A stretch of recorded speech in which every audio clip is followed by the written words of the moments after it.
Mesdames, Messieurs, bonjour, bienvenue dans l'autre direct. Nous sommes aujourd'hui le lundi 14 avril et je reçois aujourd'hui Gilda Aubert. Bonjour.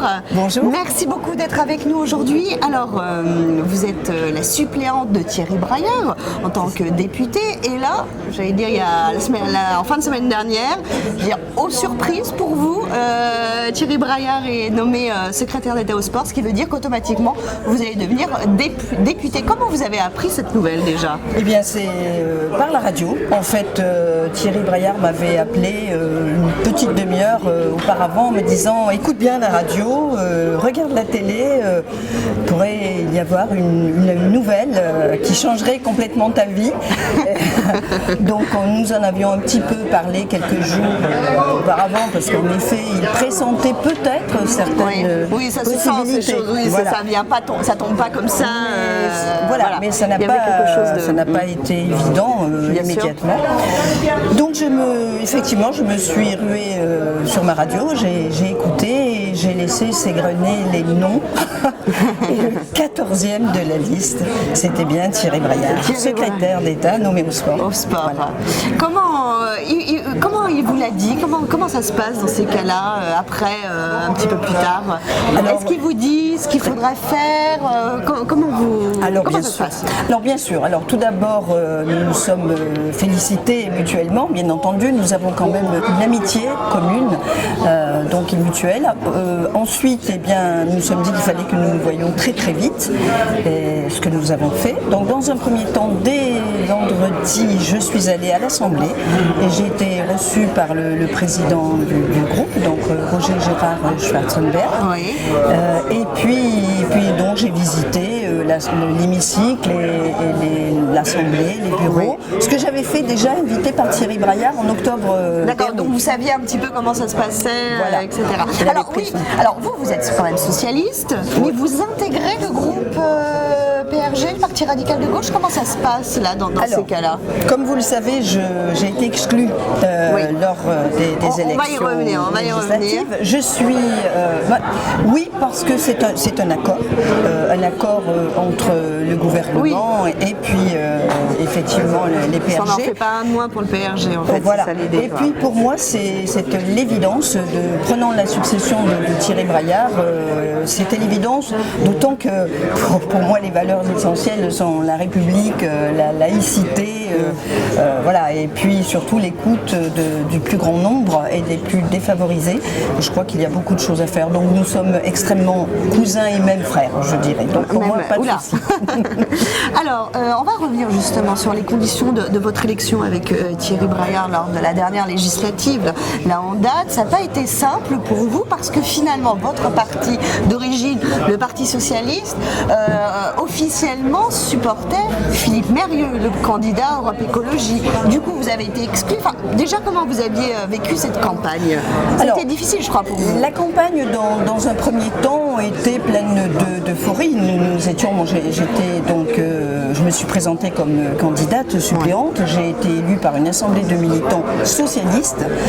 Et ensuite, nous avons fait ensemble, PRG et socialistes, cette campagne. Et elle se passait plutôt bien, très bien. Nous étions largement soutenus par Gérard Collomb. C'était vraiment extrêmement fort ensemble. Et puis,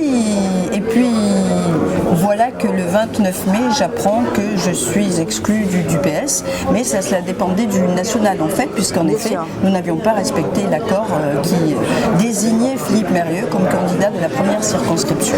Du coup, vous avez été exclue ? Du coup, j'ai été exclue, ce qui fut douloureux.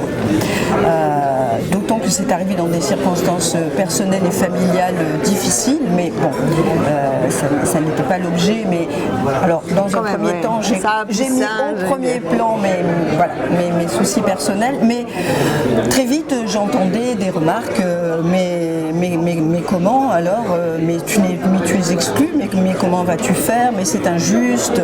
Alors je dois tiens absolument à le dire, que j'ai été largement soutenue par les militants de de la section du PS du 5e arrondissement qui ont même rédigé un courrier, une pétition pour me soutenir. Mais là, si vous voulez, la procédure, c'est 2 ans d'exclusion. Voilà. Donc là, vous êtes exclu. Donc je suis toujours exclue. Vous êtes toujours exclu. Il n'y a même pas eu quelque chose de... C'est quand même assez... La situation est un peu invraisemblable, là, un peu drôle, on va dire. Thierry Braillard, qui n'était pas soutenu par les socialistes, voilà, se retrouve secrétaire d'État, et vous êtes toujours exclu du PS. C'est un peu abracadabrantesque. Enfin, un peu... Oui, mais je pense que il faut que je vive cet événement à fond. Donc je suis en charge maintenant de la circonscription et pour le moment je pense à cela. J'ai rencontré Thierry Braillard l'autre jour, nous avons mis au point certains aspects. Je l'ai suivi déjà beaucoup dans son travail, je regardais souvent ses interventions, je les ai lues.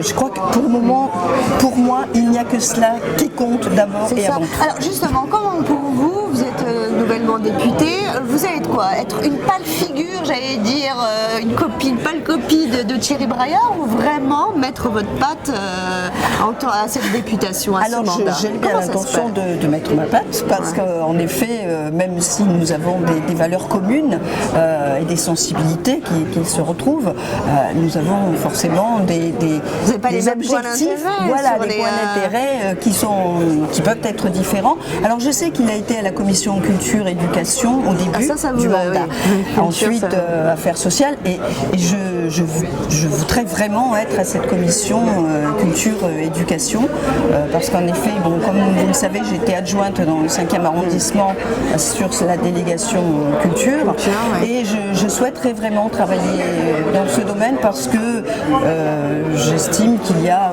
un certain nombre de choses à voir, à revoir, à améliorer. Je pense notamment aux intermittents du spectacle. Ah oui, alors justement, les intermittents du spectacle, parce que justement, on les vise beaucoup, ces intermittents du spectacle en ce moment. Alors, par rapport à leur salaire, à leur rémunération, on va dire. Il faut préserver pour vous ce système-là? Oui, je pense qu'il faut préserver, il faut peut-être revoir certaines conditions, mais je pense qu'il faut réserver cet état ce fonctionnement particulier, parce qu'en effet, un intermittent du spectacle, quel que soit son domaine, qu'il soit technicien ou qu'il soit artiste, ne peut pas travailler tous les jours, comme les autres salariés, et doit subir donc ces interruptions. Il faut absolument qu'il soit soutenu. Je ne sais pas si vous avez entendu, mais un certain nombre d'artistes ou de techniciens qui sont maintenant dans un âge avancé, sont dans des situations extrêmement précaires et difficiles, et ça c'est intolérable, parce que ce sont des gens qui donnent beaucoup de leur temps, de leur énergie au service du public, et en cela je pense qu'ils doivent être soutenus. Et vous voulez faire, je ne sais pas, proposer une loi, faire une proposition de loi Je réfléchis à cela en effet depuis quelque temps, et je souhaiterais que nous voyions ensemble cet aspect-là. Merci beaucoup Gilles Daoubert d'avoir été avec nous dans l'autre direct. On se retrouve demain et nous recevons Sabine Forest. À demain.